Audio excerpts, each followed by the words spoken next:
todos os judeus deveriam estar unidos para frear esse extermínio que continuamente vem sendo executado em nosso nome. Olá, gente. Boa noite, tudo bem? Eu me chamo Marjorie Zeituni, eu sou uma judia antisionista e eu me juntei à Juventude e Revolução do PT na luta contra o sionismo na Palestina. E eu também faço parte do coletivo carioca chamado Árabes e Judeus pela Paz e pela Articulação Judaica de Esquerda.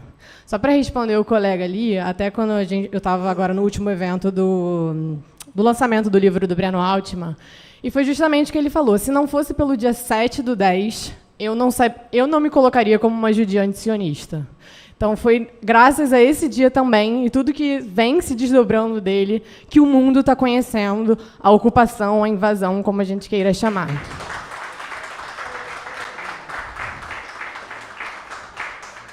E aí, dito isso, hoje completam 186 dias de genocídio. 186 dias que ficará marcado na história como uma das maiores atrocidades dos últimos anos, no que diz respeito à rapidez de letalidade e às violações dos direitos internacionais humanitários.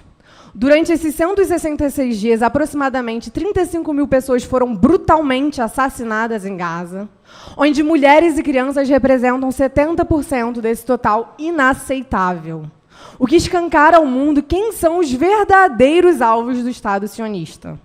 E eu não posso deixar de mencionar aqui que esse é o conflito que mais matou a imprensa em tão pouco tempo. 70% da estrutura de Gaza foi totalmente destruída, dentre elas prédios residenciais, hospitais, orfanatos, mesquitas, abrigos das Nações Unidas, escolas, mercados, fora o bloqueio de comida, medicamento, eletricidade, água, levando 2,2 milhões de pessoas a um estado grave de insegurança alimentar. Gaza se tornou um campo de extermínio inabitável.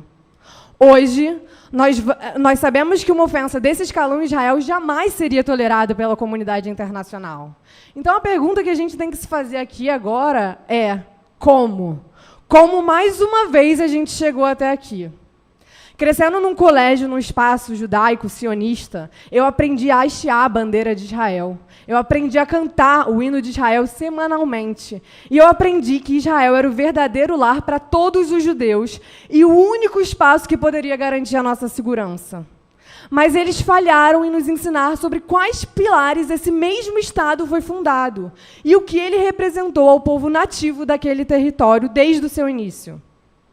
Não nos contaram que, para fundar um Estado judeu, em um território majoritariamente muçulmano, isso só poderia ter sido feito através de um processo cruel de colonização desse mesmo povo.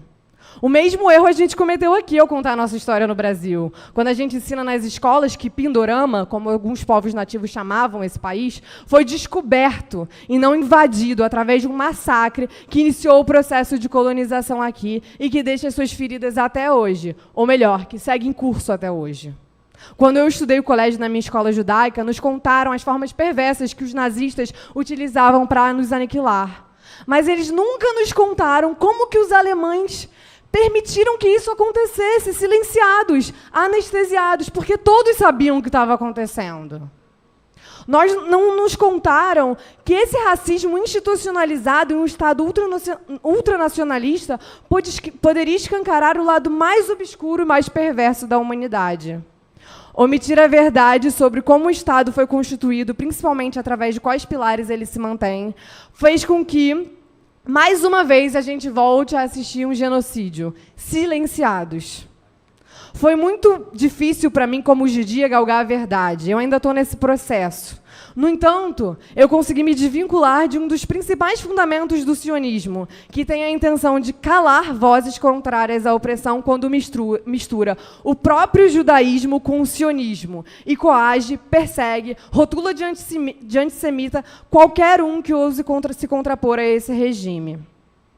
Foi quando eu despertei para isso, quando eu entendi que o sionismo e o judaísmo não eram a mesma coisa, tudo mudou. Porque anteriormente eu havia renegado o meu judaísmo. Como eu não me sentia sionista, eu automaticamente achava que eu não poderia ser mais judia.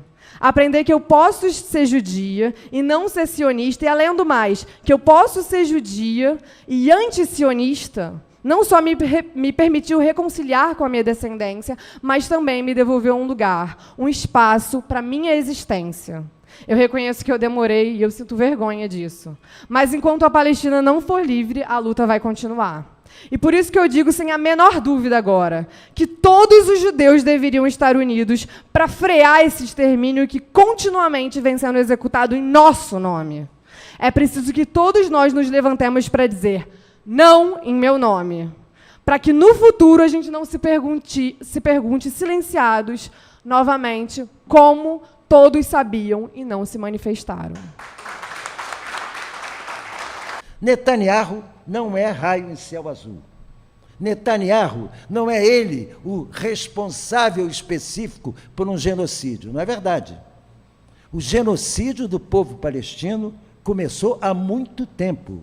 É preciso lembrar que o terrorismo do Oriente Médio, quem o instala são as organizações sionistas, chefiadas por alguns que vieram a ser ministros e chefes de governo, antes mesmo da instalação do Estado de Israel. Por incrível que pareça, o sionismo é a primeira manifestação clara de antissemitismo no início do século XX. O Hamas, é preciso que se explique, o Hamas é uma organização religiosa na sua origem, que nasceu financiada por Israel e Estados Unidos, para se contrapor à Organização de Libertação da Palestina. Bom, eu sou partidário da ruptura de relações diplomáticas com Israel. Já me perguntaram por que nós não defendíamos isso desde não sei quando.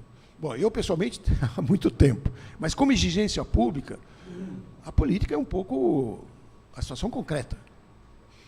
E a situação concreta é que esse massacre tornou impossível, de acordo com as regras da ONU, relações com países apartheid, como foi com a África do Sul, que foi progressivamente sendo isolada, e é isso que tem que fazer com Israel, isolá-lo, sufocar a economia israelense.